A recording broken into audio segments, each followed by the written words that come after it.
ఫ్రీగా నేర్చుకోవాలా? అప్టాక్స్ తో మా ఉచిత లైవ్ వెబినార్లలో చేరండి. ఆల్గో ట్రేడింగ్ కేవలం ₹10 బ్రోకరేజీ అందుబాటులో ఉంది. ఇప్పుడే అకౌంట్ ఓపెన్ చేయండి.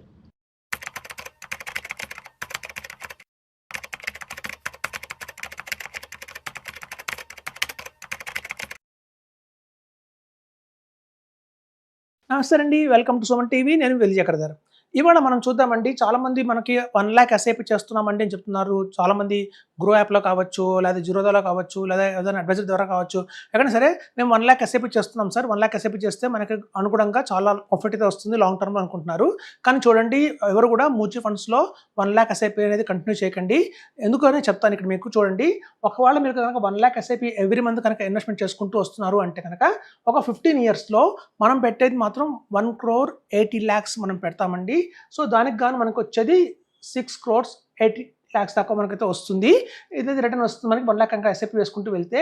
అందులో మనం చూస్తే మనం పెట్టిన ఇన్వెస్ట్మెంట్ ఏదైతే ఉందో 1.8 CR అని తీసేస్తే ఆ బ్యాలెన్స్ అమౌంట్ మీద మనం ట్యాక్స్ కట్టాలండి. ఇక్కడ మన దగ్గర 5 crores మీద మనం 12.5% ట్యాక్స్ తీసుకున్నా కూడా 62,50,000 రూపీస్ ట్యాక్స్ అయితే వస్తుంది. ఇట్లా చేయకుండా మీరు కనుక ఇలా ఈ ప్లాన్ చేసుకోండి. సపోజ్ మీరు మొదలుపెట్టారు 1,00,000 ఎస్ఐపి మ్యూచువల్ ఫండ్స్లో మొదలుపెట్టారు. ఎప్పుడైతే 1 year తర్వాత మనం పెట్టింది 12 lakhs ఆల్రెడీ పెట్టుంటాము. ఆ 12 lakhs మీద మనకి ఏదైనా రిటర్న్ వస్తే మాక్సిమం ఇంకో 1 lakh రావచ్చు, 13 lakhs అవ్వచ్చు. లేదా ఏం రిటర్న్ రాలేదు, మార్కెట్ అట్లాగే ఉందంటే 12 lakhs గానే ఉంటుంది. ఒకళ్ళు కొంచెం డిప్ అయినా కూడా 11,50,000 అయితే మీకైతే ఉంటుంది. చూడండి, మనందరికీ తెలుసు ఎస్ఐఎఫ్లో మనం పెట్టాల్సిన మినిమం ఇన్వెస్ట్మెంట్ ఎంత అంటే 10 lakhs మాత్రమే. సో ఇక్కడ మీకు ఏంటంటే 1 year నుంచి ఎస్ఐపి వేసుకుంటూ వస్తున్నారు కాబట్టి మీ దగ్గర ఎస్ఐఎఫ్లో ఎంత అయితే అమౌంట్ పెట్టాల్సి వస్తుందో అంత అమౌంట్ మీ దగ్గర సఫిషియెంట్గా బిల్డ్ అయితే అయిపోయింది. ఇప్పుడు మీరు ఏం చేయాలంటే ఆ మొత్తం ఆ కార్పస్ని ఎస్ఐఎఫ్ షిఫ్ట్ అయిపోండి. ఎస్ఐఎఫ్లో కూడా ఎస్ఐపి ఉంటుందండి. చాలామంది మనం లాస్ట్ టైం నేను చెప్పాము ఎస్ఐపి చేయండి ఎస్ఐఎఫ్లో అంటే కొంతమంది కామెంట్స్లో పెట్టారు ఎస్ఐపి ఉంటుంది కదా, ఎస్ఐఎఫ్లో ఎలా ఉంటుంది అనుకుంటున్నారు. ఇది చాలా తెలియదండి, చాలామంది తెలియట్లేదు, అవేర్నెస్ లేదు పబ్లిక్కి. ముందుగా ఈవెన్ ఎస్ఐఎఫ్లో కూడా మనం 10 lakhs పెట్టిన తర్వాత ఎవ్రీ మంత్ కావాలంటే 10,000, 5,000 ఎస్ఐపి వేసుకోవచ్చు అండి. అది చాలా బాగుంటుంది. మనం కనుక లంసంగా 10 lakhs పెట్టి అక్కడి నుంచి ఎస్ఐపి కనుక ఎవరైతే వేస్తారో వాడికి ఎక్స్ట్రాడనరీ రిటర్న్స్ అయితే వస్తాయని చెప్తున్నాను. సో ఇక్కడ మనం కనుక అదే 1,00,000 ఎస్ఐపి మీరు మ్యూచువల్ ఫండ్స్లో చేయట్లేదు కాబట్టి ఇక్కడి నుంచి ఆ వచ్చిన 12 lakhs అమౌంట్ని విత్ ఇంట్రెస్ట్ మనం ఏదైతే ఎస్ఐపి షిఫ్ట్ అయిపోయామో అక్కడి నుంచి మళ్ళీ మీరు 1 lakh అయితే ఎస్ఐపి వేసుకుంటూ వెళ్ళండి. అలా కనుక మీరు వేస్తే ఒక 2.5 yearsలోనే మీకు దగ్గర 50 lakhs కార్పస్ అయితే బిల్డ్ అవుతుందండి. ఎస్ఐఎఫ్లో మనకు తెలుసు పిఎంఎస్ ఒక మంచి ఆప్షన్ అయితే మార్కెట్లో అవైలబిలిటీలో ఉంది. అలా కనుక మనం పిఎంఎస్కి ఈ ఎస్ఐఎఫ్లో ఉన్న కార్పస్ అంతా కనుక షిఫ్ట్ చేస్తే కనుక అక్కడి నుంచి మీకు పిఎంఎస్లో షిఫ్ట్ చేయండి. అలా చేసి 50 lakhs మీద మనం ఇక్కడ ఎస్ఐపి ఉండదండి. కొన్ని కంపెనీస్ ఇప్పుడు స్టార్ట్ చేస్తున్న ఎస్ఐపి కానీ టాప్అప్ అంటారు అండి. మనం ఎవ్రీ మంత్ టాప్అప్ మనం చేసుకోవచ్చు. మనకు ఒక పోర్టల్ ఇస్తారు, లాగిన్ ఐడి పాస్వర్డ్ ఉంటుంది. మనం అందులో పోర్టల్లోకి ఎంటర్ అయిపోయిన తర్వాత మన ఇన్వెస్ట్మెంట్ ఎంత అని కనిపిస్తుంది. మనం ఎంత ఇన్వెస్ట్మెంట్ చేస్తాం, ఇవాళ దాని వాల్యూ ఎంత అని కనిపిస్తుంది. దానికి అడిషనల్ పర్చేస్ ఆప్షన్ కూడా అక్కడే ఉంటుంది మనకి. అలా మనం ఎవ్రీ మంత్ కనుక 1 lakh యాడ్ చేసుకుంటూ వెళ్తే అక్కడి నుంచి ఒక 2.5 yearsలో మనకి 1 CR అయితే అక్యుములేట్ అవుతుందండి ఫండ్. ఇక్కడతో మనం ఏం చేయాలంటే పిఎంఎస్ నుంచి ఎగ్జిట్ కొట్టేసి ఏఎఫ్కి మూవ్ అయిపోవాలి. మనందరికీ తెలుసు ఆల్టర్నేట్ ఇన్వెస్ట్మెంట్ ఫండ్లో మినిమం పెట్టాల్సింది 1 CR. మనకి ఆన్ యావరేజ్గా 18 to 20% వర్కౌట్ అవుతున్నాయండి. మంచి ఏఎఫ్స్ మన దగ్గర అవైలబిలిటీలో ఉన్నాయి. సో మనకు వచ్చే లాభం ఏంటంటే అధికంగా ట్యాక్స్ ఫ్రీ. మనకు మ్యూచువల్ ఫండ్స్లో లేనిది ఏఎఫ్లో ఎక్స్ట్రాడినరీగా వచ్చేది ఏంటంటే 3% ఎక్స్ట్రా రిటర్న్ వస్తూ కూడా ఆ రిటర్న్ కూడా ట్యాక్స్ ఫ్రీగా మన హ్యాండ్స్కి వచ్చేది ఏఎఫ్లో ఆప్షన్ ఉందండి. ట్యాక్స్ అంటూ ఉంటుంది కానీ అది పైన ఫండ్ లెవెల్లోనే పే చేసేస్తారు. సో మన చేతికి ట్యాక్స్ ఫ్రీగా వస్తుంది కాబట్టి ఈ మోడల్లో కనుక అక్కడి నుంచి మీరు టాప్అప్ చేసుకుంటూ ఈవెన్ ఏఎఫ్లో కూడా మనం 10 lakhs, 5 lakh టాప్అప్ చేసుకుంటూ వెళ్ళొచ్చండి. అలా కనుక మీరు ఇన్వెస్ట్ చేసుకుంటూ వెళ్తే దగ్గర 9.3 CR దాకా మనం అక్యుములేట్ చేయొచ్చు.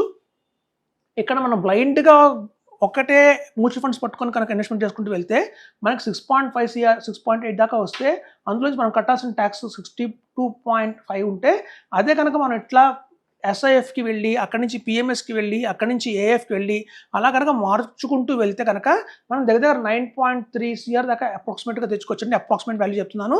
అందులో మనం ఆల్రెడీ 1 crore దాకా మనం ట్యాక్స్ కడతాము పైన. అది అప్రాక్సిమేట్గా 1 crore మీద ట్యాక్స్ అంటే మీకు తెలుసు 12.50% ఉంటుంది. అదే 12,50,000 మనం ట్యాక్స్ పోయినా కూడా ఇక్కడ మన ట్యాక్స్ కూడా దగ్గర దగ్గర 50 lakhs సేవ్ చేసినట్టు అవుతుంది.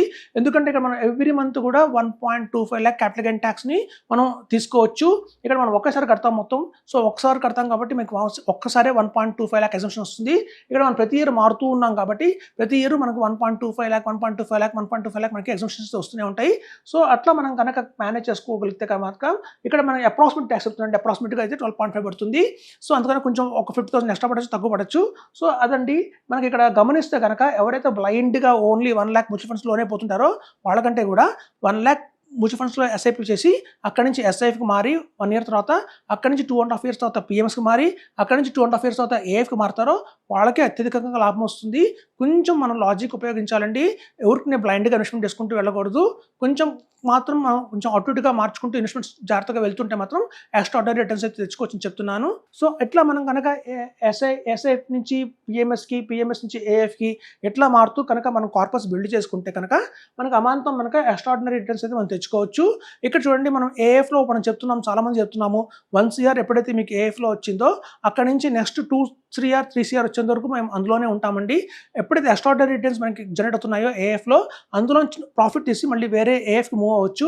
ఎందుకంటే ఇక్కడ చూడండి ట్యాక్స్ పడదు, మనకి మన చేతిలో ట్యాక్స్ ఎక్కువ పడదు కాబట్టి మనం ఒక ఏఎఫ్ నుంచి ఇంకో ఏఎఫ్కి మారినా కూడా మనం ప్రతిసారి ట్యాక్స్ కట్టాల్సిన పని అయితే లేదు. అది ఒక బెస్ట్ ఆఫ్ ది థింగ్ ఉంటుంది.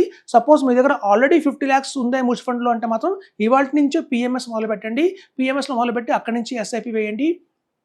సార్ ఆల్రెడీ నేను 1 year బ్యాక్ నుంచి మ్యూచువల్ ఫండ్స్లో ఇన్వెస్ట్మెంట్ చేసుకుంటూ వస్తున్నాను. ఇప్పుడు ఆల్రెడీ నాకు 10 lakhs 12 lakhs ఆల్రెడీ ఉంది అంటే కనుక ఈ డే 1 నుంచి మీరు ఎస్ఐఎఫ్ మూవ్ అయిపోండి. ఒకవేళ మీకు 1 CR కన్నా అబోవ్ ఉంటే మాత్రం డే 1 నుంచి మీరు ఏఎఫ్ మూవ్ అయిపోండి. ఇది ఎక్స్ట్రాడనరీ రిటర్న్స్ అయితే గ్యారంటీగా వస్తుందని చెప్తున్నాను. Thank you.